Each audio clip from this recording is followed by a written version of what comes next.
Yes guys, welcome back to my channel. This is Shigla Quintero para sa isa namang napakagandang tutorial dito sa Pinoy Tutorial TV. And for today's video, I'm going to share to you how to connect or how to set up the desktop or personal computer. So, ituturo ko sa inyo kung paano i-connect ang mouse, keyboard, at headphones. Napaka-easy lang at yung connection ng monitor papunta sa CPU and then power supply niya. Okay? So, ito yung mga steps na gagawin natin. Kailangan natin syempre hanapin yung mga saksakan nila. Kaya ng saksakan ng mouse at keyboard at yung power supply. Okay? So, ituturo ko sa inyo, papakita ko sa inyo kung paano gawin ito. Ito lang, napakadali.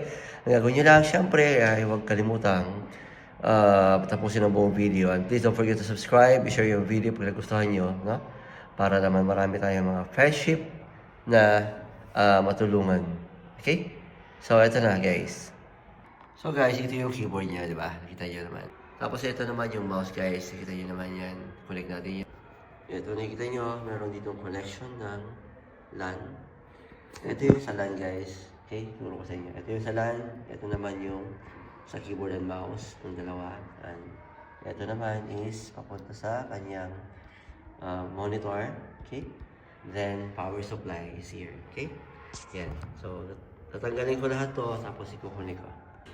Alright. So, itong nakikita nyo dito guys, meron tayo dito para sa connect papuntang monitor. Okay? So, meron din dito, kung wala kayong ganito, pwede rin dito i-connect ang monitor. Itong blue na to. Then, ito din. Okay? So, ito yung old na saksakan ng mouse. Itong dalawang to. So, saksak natin dito. Ito yung sa monitor. Diin mo lang. Pasok mo lang. Hindi yan mag-shoot pag hindi yan sa kanya kasi. Tingnan nyo guys. Iba yung ano niya. Ayan. Di ba? Tapos, para sa kanya lang talaga yan. Okay? Tapos, guys, itong nakikita nyo naman is para sa USB. Okay? Keyboard, mouse. At itong nakikita nyo na to is para sa LAN. Okay? So, unahin natin yung LAN. Ito yung hitsura ng LAN. So, pasok mo lang yan dyan. Okay, dapat yung hitsura niya is, hindi yan papasok pag hindi sakto yung paglagay nyo. Yan, kasi meron siya talagang tamang paglagay. So, pag hindi siya papasok, kung yung pilitin, dapat isakto yun talaga yan. Ayan. Lagay nyo lang, then tulak. So naman, yung sa keyboard and mouse, kahit saan yan dito, pwede. Lahat ito, 1, 2, 3, 4, tapos 5, 6, lahat yan, pwede yan. So, lagay nyo lang yung mouse and keyboard. Yan. Okay, hindi rin niya papasok pag hindi tama yung inyong paglagay. Tapos, nakikita nyo, meron ditong lagay ng speaker din. Headphone, itong dalawa na to. Headphone and microphone. At ito, syempre, ito yung power supply. Kung saan isasaksak nyo sa inyong kuryente. Okay? At itong nakikita nyo naman sa likod ng monitor, ayan, yan na yung connection ng papuntang monitor. Hanapin nyo rin. Hindi yan sasakto din sa kanya kung hindi para sa kanya. Okay? So, ganun din yung power supply. Madali na intindihin yan. So, yun, pagkatapos nyo guys na masaksak yung mga yun, syempre, automatic may mga power na yan. No? Ayan. So, sa kanya makikita na under siya, mag-open siya. Syempre, pag sinaksak nyo. At ayan na.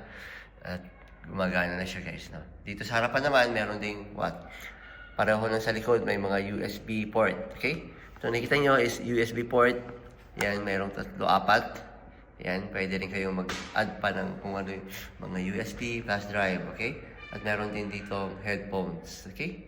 And then, yun lang ang, madali lang gawin ang pag-set up ng desktop, okay? Huwag kayong matakot, di yan sasabog. Yung iba kasi takot. Sabi daw nila yung sasabog. Hindi po mahirap i-set up ang computer, no? Basta kompleto kayo ng wiring, cable, ayan. Tapos yun, siyempre, ihuli nyo palagi yung kanyang, ihuli nyo palagi isaksak yung kanyang power supply. Yung kanyang cable ng power supply. Unahin nyo muna yung mouse and keyboard, at tapos papunta sa monitor, at papunta sa CPU to monitor. So yun guys, napaka-easy. So please don't forget to subscribe. Ingat kayo palagi, stay safe, and God bless. No? Lagi lang, subscribe and share.